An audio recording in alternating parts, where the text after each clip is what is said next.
I thought it was really terrific. I thought it was. I was really excited because I'd heard good things about it, and I was worried that what that would do, therefore, was to set me up for disappointment. But quite the opposite. Here's a number of things that I like about it. Firstly, you're quite right that it owes a lot to Contact, and there is also echoes of Close Encounters, and there is sort of thematic background noise of Solaris, for example.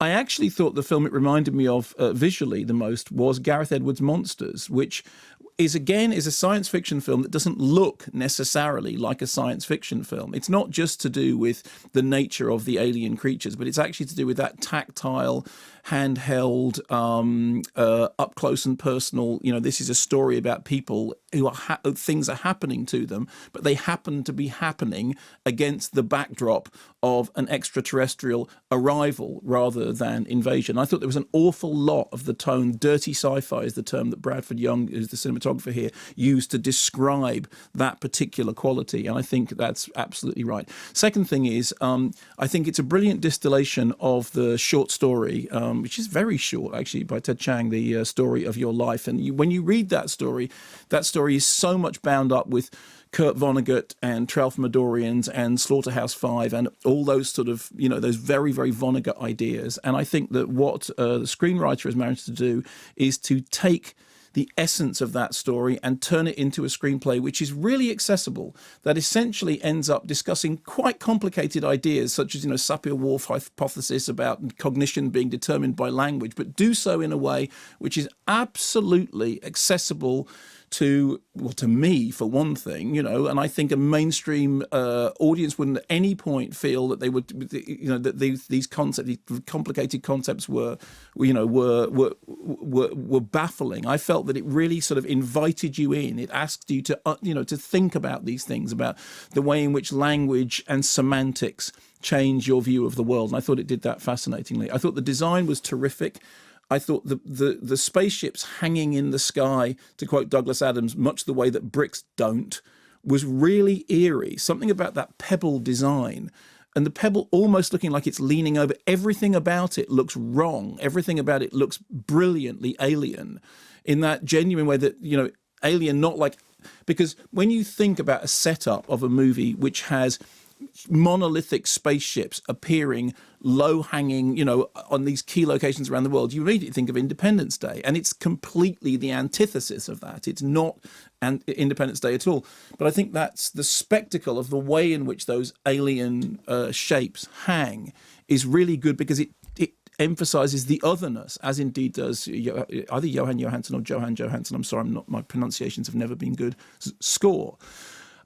The other thing that I think is really terrific about it is that it is a film which addresses tragedy, and it is a film which addresses emotion. And as Amy Adams said in that interview, it's about parental bonds and all those things. And it's a film which is absolutely has in Amy Adams a really strong female lead, through whose eyes the whole film is refracted, and in whose journey you see all the real themes of the film, which is not really to do with space travel. It's to do with the way in which we understand the world.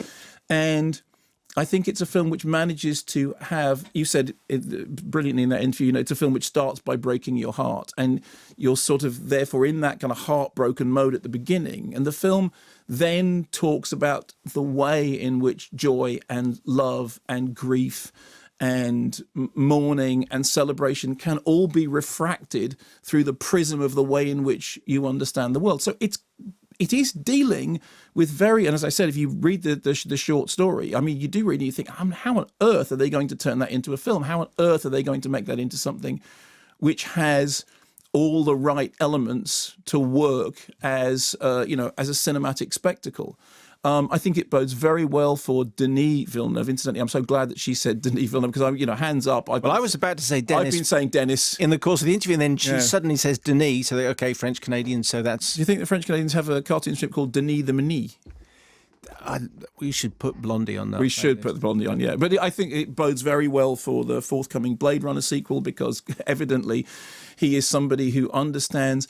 I mean, as I said, it is wonderfully cine literate in terms of the way in which it understands the genre, but also it's one of those films that the fundamental concerns of filmmaking to do with character, story arc, the way in which something's put together, basically remain unchanged, whatever genre he's working in. And I think, you know, coming off the back of Sicario and then doing this, what you see is good, solid, cinematic storytelling. I also think that it is a film which has a genuinely positive and progressive and uplifting message, despite the darkness that it, that it describes. And I think that there are times when, through sheer coincidence, movies seem to be the right movie to come along at that moment. And I saw this movie this week, and it felt like exactly the right moment to see this film. I have often believed that cinema is something that can transport you and can uplift you and can bring out the very best in people. And I have to say that with everything that was going on this week, Arrival was the movie that I wanted it to be, that I needed it to be. And I really felt like, through some strange aligning of the stars, it was in the right place at the right time.